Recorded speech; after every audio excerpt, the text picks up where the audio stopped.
Aditya Febriansyah Simanjuntak dengan NIM 4058 dari Prodi D3 Teknologi Komputer. Saya akan menjelaskan kesimpulan dari materi dokumen validation. Yang pertama, lengkap. Secara keseluruhan, dokumen ini sudah cukup lengkap. Setiap bab mencakup berbagai aspek penting yang dibutuhkan untuk pengembangan sistem, baik yang berkaitan dengan kebutuhan fungsional maupun non-fungsional. Misalnya, dalam bab pertama, dokumen telah mencakup ruang lingkup proyek, aturan penomoran, dan referensi yang digunakan dalam pengembangan. Demikian juga pada bab-bab lainnya yang menjelaskan gambaran sistem yang ada, kebutuhan pengguna hingga kebutuhan teknis.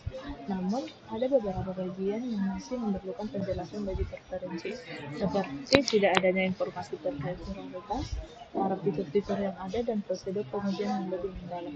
Keterperincian ini penting agar pengembang dan pemangku kepentingan lain dapat memahami mana yang lebih penting dan mendesak untuk diselesaikan terlebih dahulu. Yang kedua, konsisten. Dokumen ini sudah cukup konsisten dalam hal struktur dan format yang digunakan. Penomoran setiap subbab terorganisir dengan baik, yang memudahkan pembaca dalam menavigasi dokumen. Misalnya, pada bab yang membahas sistem yang ada, setiap fitur diberi nomor subbab yang jelas dan terstruktur. Selain itu, penamaan fitur dan terminologi yang digunakan pun cukup konsisten, meskipun ada beberapa istilah teknis yang perlu disesuaikan untuk memastikan pemahaman yang lebih luas, terutama bagi pembaca non-teknis.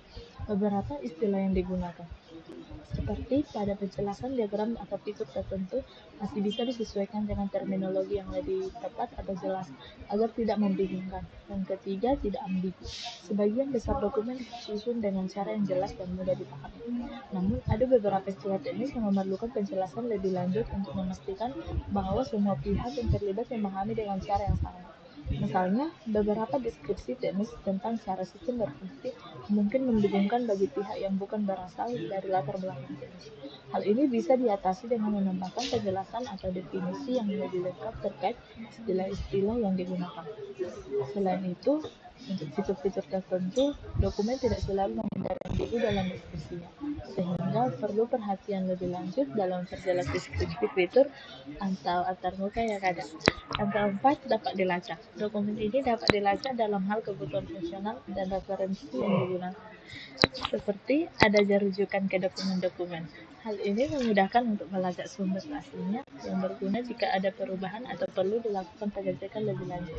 Namun, meskipun ada beberapa referensi dan kebutuhan yang tercatat, hubungan antara kebutuhan dan artefak lainnya belum sepenuhnya dijelaskan.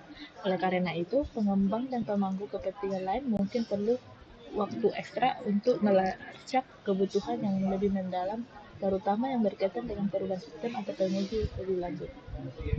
Yang kelima, dapat diverifikasi.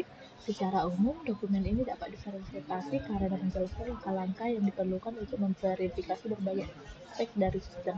Namun, beberapa kebutuhan atau kriteria verifikasi masih kurang terperinci, terutama terkait dengan skenario uji atau kriteria keberhasilan yang tidak dijelaskan secara rinci.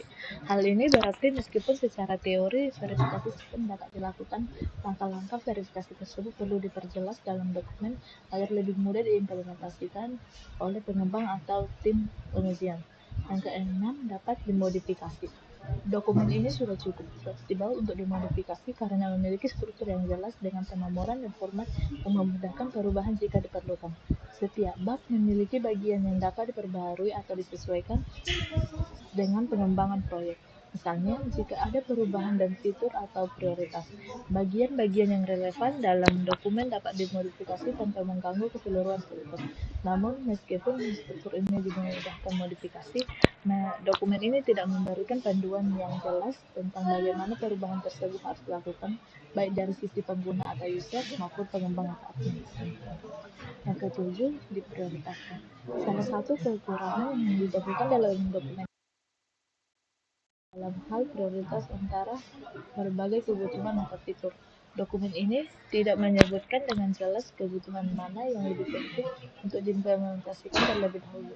Semua fitur atau kebutuhan tampak memiliki tingkat kepentingan yang sama, yang dapat menyebabkan kebingungan dalam pengembangan dan pengolokasian sumber daya.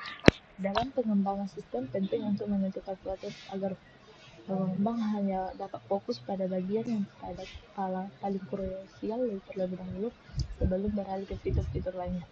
Yang kedelapan, dapat diuji. Pada dasarnya, dokumen ini menjelaskan bahwa banyak kebutuhan dapat diuji, terutama terkait dengan fungsionalitas sistem.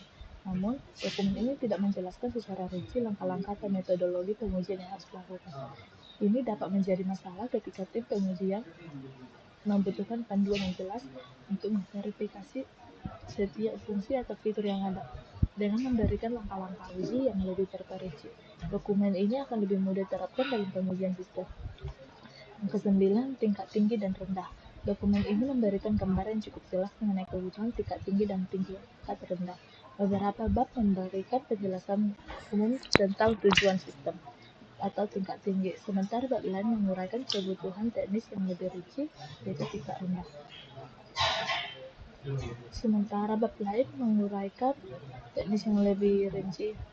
Seperti prosedur untuk mengakses dan mengelola fitur. Namun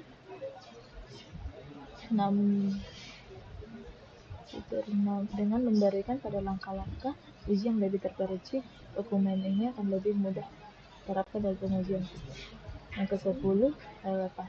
Semua informasi yang terdapat dalam dokumen ini sangat relevan tujuan dari proyek, yaitu pelestarian budaya Batak Toba, seperti fitur dan fungsi yang dijelaskan mendukung tujuan tersebut dengan memberikan kemudahan akses dan informasi kepada masyarakat. Namun, meskipun relevansi informasi tersebut jelas bagi pembaca teknis, beberapa bagian mungkin kurang relevan bagi pembaca non-teknis, terutama yang tidak terlibat langsung dalam pengembangan sistem. Oleh karena itu, perlu penyesuaian agar informasi lebih mudah dipahami oleh semua.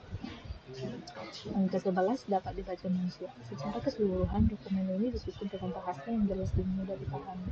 Meskipun ada beberapa istilah teknis yang bisa menjadi kendala bagi pembaca yang tidak terbiasa dengan bahasa teknis. Penulisan dokumen menggunakan bahasa yang sederhana dan terstruktur sehingga pembaca dapat mengikuti alur informasi dengan mudah. Namun, untuk beberapa bagian teknis diperlukan penjelasan lebih mendalam atau definisi tambahan agar dokumen ini dapat dipahami oleh semua pihak, termasuk yang tidak memiliki latar belakang teknis. Yang ke-12, selaras dengan sasaran bisnis. Dokumen ini menunjukkan keselarasan yang sasaran bisnis proyek, yaitu untuk mendidik dan melestarikan budaya Batak Toba. Semua kebutuhan dan fitur yang dijelaskan mendukung tujuan ini, baik dalam memberikan informasi tentang tokoh, cerita, tarian, alat musik, hingga perayaan-perayaan budaya Batak Toba. Namun, beberapa bagian dalam dokumen tidak secara eksplisit menghubungkan kebutuhan fungsional dan non-fungsional dengan sasaran bisnis secara rinci yang bisa membuat pembaca kurang melihat hubungan langsung antara pengembangan sistem dan tujuan pelestarian budaya tersebut. Yang ke-13, metode agile. Dokumen ini lebih mengarah pada pendekatan pengembangan tradisional dan tidak mengadopsi metodologi agile. Ini membuat dokumen kurang fleksibel dalam menghadapi perubahan dan atau perkembangan baru yang mungkin muncul selama proses pengembangan. Pendekatan tradisional ini menyarankan pengembangan berdasarkan desain yang sudah ditentukan sebelumnya, tanpa memberikan ruang untuk iterasi atau perubahan cepat, menjadi ciri khas metodologi agile. Jika metodologi agile diterapkan, akan ada ruang untuk revisi yang lebih cepat, responsif terhadap kebutuhan pengguna yang terus berubah. Sekian dari hasil video saya, sekian dan terima kasih.